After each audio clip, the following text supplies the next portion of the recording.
Hello, Sir Ebenezer Howard here, and I am here to talk to you about school streets.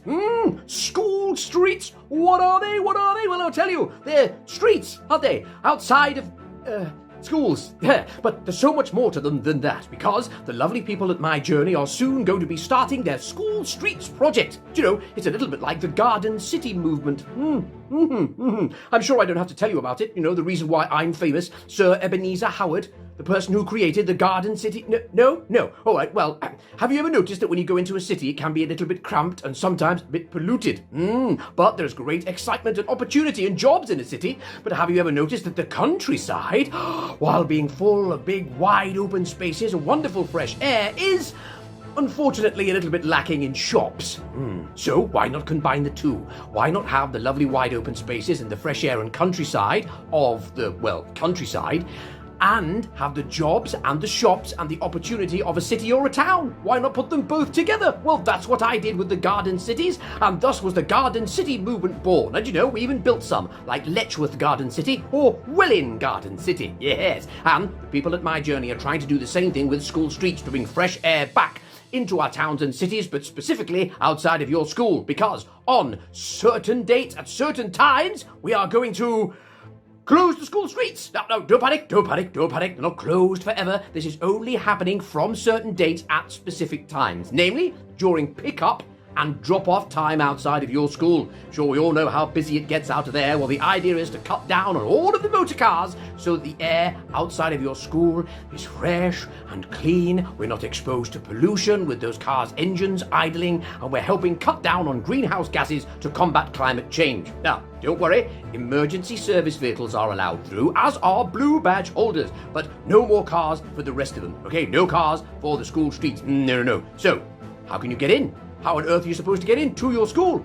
Yes, we're breathing all the lovely fresh air, and yes, the street is now safer because there are no cars on it, and you'll be able to safely cross, especially if you're just learning how to do it. But how on earth are you supposed to get to school, say, for example, if you live very, very, very far away? I can hear you. I can hear you asking me. You're saying, Sir Ebenezer, what am I supposed to do? Learn how to do some knitting and create an elaborate road bridge? Is that what you would do, Sir Ebenezer? Sir Ebenezer, would you create a catapult and catapult yourself into school? Sir Ebenezer, would you get to school by getting an enormous trampoline and then wearing a suit made of Velcro and bouncing across the road into school onto another wall made of corresponding Velcro, hoping that you eventually peel off and land in the playground in time for registration? No.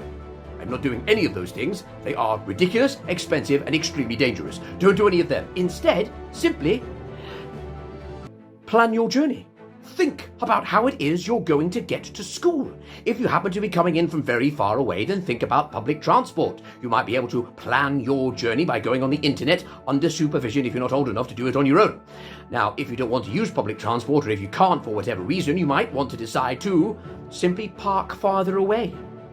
Get in the car, park further away from school, and then journey in the rest of the way in an active type fashion. But what active fashion type ways are there? I'm glad you asked me. Well, first of all, you could scoot from the boot. Simply ask your grown-up to put the scooters in the boot of your vehicle, and then when they drive to school or a street further away, stop, get the scooters out, and scoot into school. Wonderful. How amazing would that be? Also, you could hike and bike. I know, if you live quite far away from your school, then you could park further away and then walk the rest of the way. Plan your journey. Just make sure you leave enough time to get there. And you might also want to cycle into school on your bikes with your grown-ups or with your friends if you are old enough. Just make sure you do it safely and you plan your journeys. And then we can do all this amazing active travel. Exercise. Exercise, we know, is good for our physical health, but it's also good for our mental health as well. And you'll be with your friends, your grown-ups, your families, having chats and conversations along the way, and hopefully in a great mood by the time you go through the school gates. What a wonderful project this is, I know. And I know you're asking me now, but Sir Ebenezer, how do I tell people about school streets? Well, I'm glad you asked me that as well.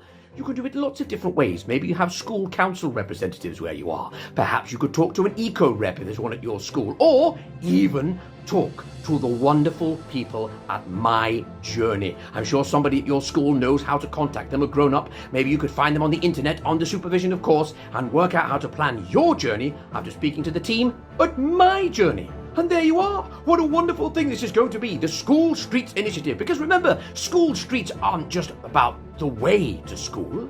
They are all about the way forward for us all.